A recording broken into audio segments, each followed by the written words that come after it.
আচ্ছা, আমরা এবার যেটা হচ্ছে অন্তরীকরণ দেখবো সেটা হচ্ছে sine square log sec x.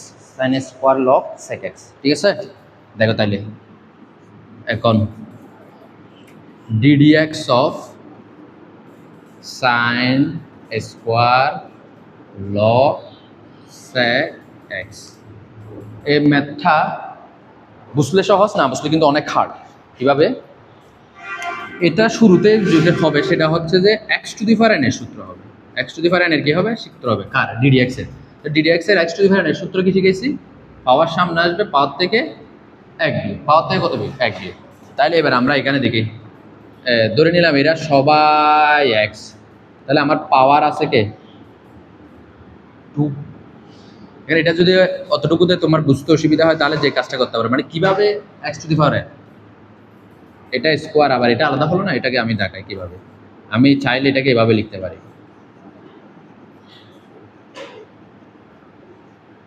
শেষ হয়ে গেল না? তাহলে এটা পুরোটা এক্স, এটা কি এন।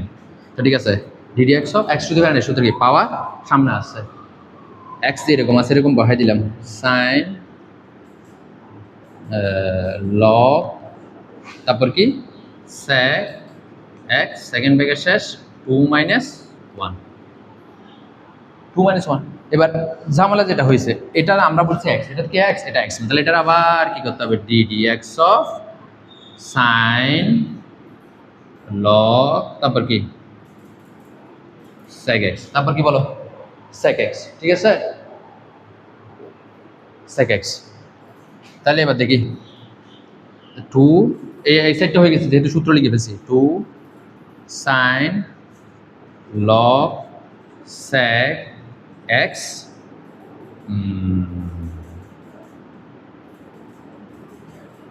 তারপর কি আছে?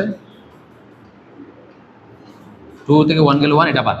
এবার এই সাইড থেকে এবার আরেকটা সূত্র আছে, সেটা কি? ddx of sine x. ddx of sine x এর সূত্র কি শিখাইছি? ddx অফ সাইন এক্স এর সূত্র হলো cos x। তাহলে এবার আমরা এটা কি লিখবো? cos x, x মানে কি? log sec x। এখন আমরা সাইনের পাশে এটাকে কি বলছি? x বলছি। এটা আসলে কি নয়? x নয়। এটা কি নয়? x নয়। এটার আবার কি করতে হবে? আবার ডিফারেন্সিয়েশন করতে হবে। তাহলে এরপরের লাইনটা হবে কি? ddx of log sec x, ঠিক আছে? আবার বলি, আমাদের প্রথম সূত্র হচ্ছে x to the power N এর সূত্র। X to the power N এর সূত্র কি? পাওয়ার সামনে আসবে, পাওয়ার থেকে এক বিয়োগ। তাহলে এখানে x to the power N বলতে এক্স বলতে আমরা এখানে বলছি সাইন লগ সেক এক্স, এটা পুরোটা এক্স। তাহলে পাওয়ারটা সামনে আনলাম, পাওয়ার থেকে এক বিয়োগ, তাহলে 2 থেকে 1 গেলে এটা লিখলাম না, তাহলে এই অংশ শেষ। এবার আমি বলছি এটা এক্স, যেহেতু এটা এক্স নয়, এটার আবার কি করলাম? আবার differentiation, sine log sec x, n এর সূত্র তো শেষ। এবার সাইন এক্স এর সূত্র হচ্ছে কস এক্স। আমি বলছি এটা এক্স, এটা কিন্তু আসলে এক্স নয়, তাহলে এটার আবার কি করলাম? Differentiation log sec x.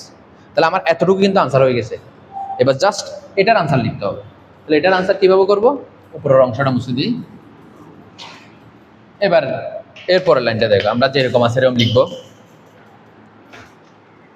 যেরকম আছে এরকম যদি আমরা লিখি তাইলে যেটা হবে, শুরুতে আছে 2 সাইন লগ সেক এক্স, এটা যেরকম আছে এরকম cos log sec x, যেরকম আছে এরকম, ঠিক আছে? এবার আসি ddx অফ, এবার log x, ddx অফ কি? log x। ddx of log x এর সূত্র কি শিখাইছি? মনে আছে? দুইটা তো অলরেডি লিখছি। ddx অফ log x এর সূত্র হলো 1/x, কিন্তু এটা কি নয়? x নয়। তাহলে দেখি আগে লিখি, তাহলে আমরা এই অংশ যদি সূত্র লিখি, ডট 1/sec x, কিন্তু sec এটা কি নয়? x।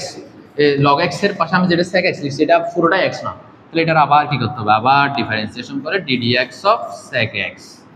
প্রায় আমাদের শেষ, মানে আনসার একদম প্রায় শেষের দিকে। অর্থাৎ এই অঙ্কটা থেকে টোটাল কয়বার ডিফারেন্সিয়েশন করতে হয়েছে? প্রথম n এর জন্য একবার, সাইনের জন্য একবার, লগের জন্য একবার, এবার লাস্টে যেটা আছে সেকের জন্য একবার। কারণ ডাইরেক্ট সরাসরি sec x এর সূত্র আছে, ঠিক আছে না? তো ডাইরেক্ট সরাসরি sec x এর সূত্র আছে, ওটা লিখবো। তাহলে এর পরের লাইনটা কি হবে, 2 sin log sec x dot cos log sec x dot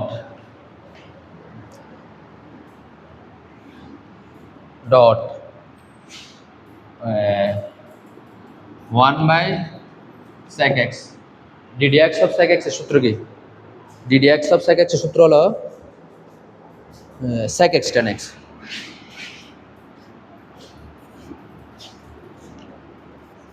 sec x tan x শেষ আমাদের आंसर। sec x কি কাটা, sec x কেটে দিলে আমাদের তার লাস্ট যে आंसरটা আসবে সেটা হলো, আচ্ছা আমরা এখানে একসাথে আরেকটা সূত্র লিখতে পারি, এটা বলে দিচ্ছি। সেটা হচ্ছে 2 sin a 2 sin a cos b, 2 sin এটার নাম আমি দিলাম a, এটার নাম আমি যদি b বলি, 2 sin a cos b সূত্র কি, 2 sin a cos b সূত্র হচ্ছে তোমাদের শিখে sin 2 sin থিটা বা cos থিটা বলতে পারি, sin 2 থিটা, sin কি, তাহলে এখানে থিটা বলতে log sec, এটা পুরোটা আর কি, তাহলে আমি লিখতে পারি কি sin 2 log sec x, মানে এই অংশটা পুরোটা সূত্র লিখছে আর কি। পরীক্ষা যদি তোমার মনে না থাকে লিখিও না, ডাইরেক্ট এতটুকুতে আনসার লিখে দিবা, এটা যেরকম আছে এরকম লিখে টেনটা পাশে লিখে দিবা, পাশে কি আছে tan x, ঠিক আছে। এবার এরপরও যদি আমরা চাই আর কি, না করলে অসুবিধা নেই, আমি আবার বারবার বলতেছি, আমি direct 2 sin log sec x cos log sec x লিখে tan x লিখে আনসার লিখে দেবো যদি আমি ভুলে যাই। আর এরপরও বুঝিয়ে দিচ্ছি, ইচ্ছা হলে লিখবে, ইচ্ছা হলে লিখবে না, যেটা হচ্ছে 2 sin থিটা cos থিটা তো sin 2 থিটা, তাহলে 2 sin theta cos theta sin 2 theta, মানে এখানে এটা পুরোটার নাম হচ্ছে কি থিটা, পুরোটার নাম কি থিটা, এই যে থিটা, আর পাশে sec sec কাটা দেওয়ার কারণে tan x, আর sec x tan x বলতে ddx of sec x এর সূত্র sec x tan x, সূত্রটা শিখতে হবে কিন্তু। এবার আরেকটা কাজ করা যায়, লগের ক্ষেত্রে সামনে যেটা থাকে এটা উপরে যায়, মানে পাওয়ারে চলে যায়, তাহলে আমি চাইলে এখানে আরেকটা লাইন করতে পারি, না করলে অসুবিধা নেই যদি ভুলে যাও, sec স্কোয়ার x মানে পাওয়ারটা উপরে গেছে, আর পাশে আছে কি tan x, এটা হচ্ছে আমাদের আনসার, ঠিক আছে। এখানে বারবার করে বলি তোমাদের, তোমরা হয় sin স্কোয়ার থিটা লিখতে পারবো, না হলে sin থিটা দিয়ে ব্র্যাকেট দিয়ে লিখতে হবে, এই থিটার উপর দিতে পারবো না স্কোয়ারটা, এটা হচ্ছে নিয়ম, ঠিক আছে। হয় কোন ত্রিকোণ 6টা যে আমাদের ত্রিকোণমিতির অনুপাত আছে ওটার উপর দিতে হবে, নাহলে ব্র্যাকেট দিয়ে আলাদা করে দিতে হবে, কোণের উপর দিবে না। তাহলে আশা করি এতটুকু একটু ক্লিয়ার আছে, এটা বারবার প্র্যাকটিস করতে হবে, নাহলে কিন্তু আবার ভুলে যাবে, এটা আমাদের মাথায় রাখতে হবে। আর কোনো সমস্যা থাকলে ক্লাসে জিজ্ঞেস করবে।